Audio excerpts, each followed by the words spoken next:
Hi guys, so aku bakal buat something yang a bit bodoh, tapi aku nak sangka boleh jadi. So basically, I have my analog TV system hooked up on my RC car.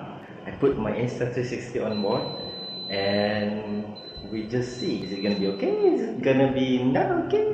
It's gonna be like, we'll do in the parking lot and then tengok macam mana. Here it is very dark, so this is gonna be pretty dumb.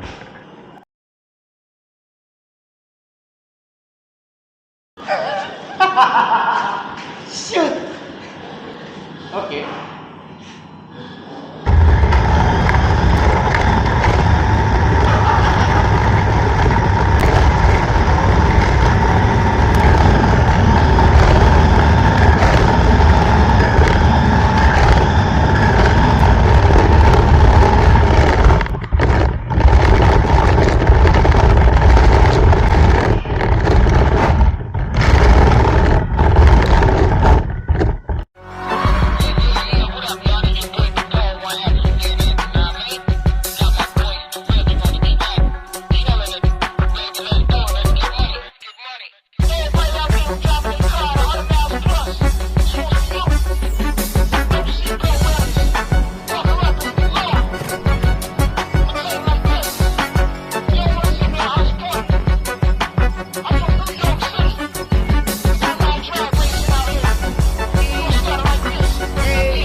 Got that nitro button, the same, do donuts in a like that 6 for a dollar, holla.